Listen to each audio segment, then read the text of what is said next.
Magandang araw mga kabukid. Ayan, at tayo magluluto ng native chicken barbecue. Ayan, meron na tayong nakamarinate dito.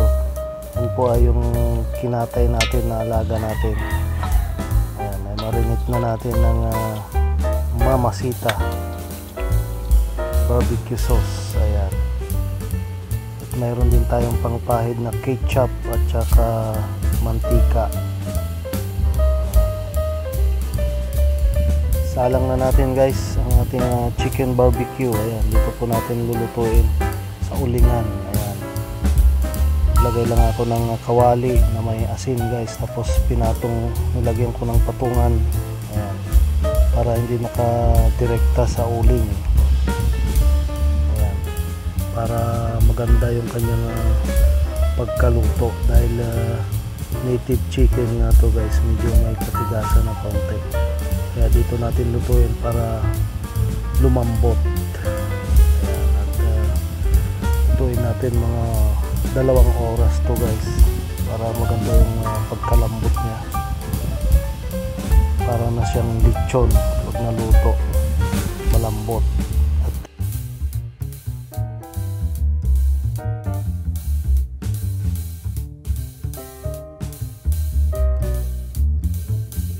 Yan guys, tignan natin guys after 1.5 hours.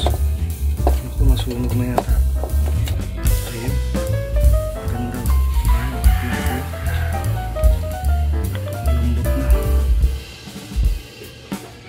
Sayang.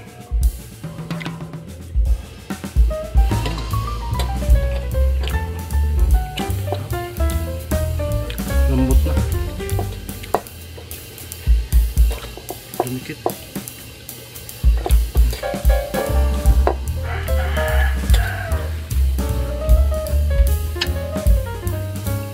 Mamaya payadan natin ng pang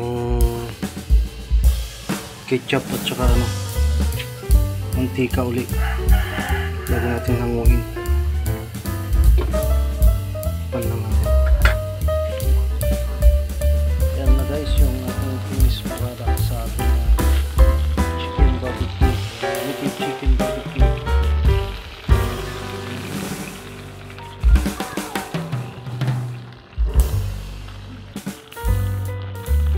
Sarap yan guys. Ayan, nakahiran ko na uli ng ketchup at mantika. Ketchup. Kainan na guys. Ayan, salamat sa inyong patuloy na suporta kay Lantin Vlog.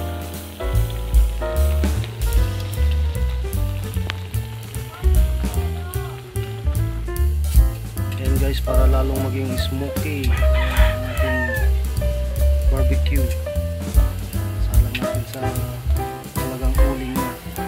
Ayan, malambot na to guys. Ayan natin.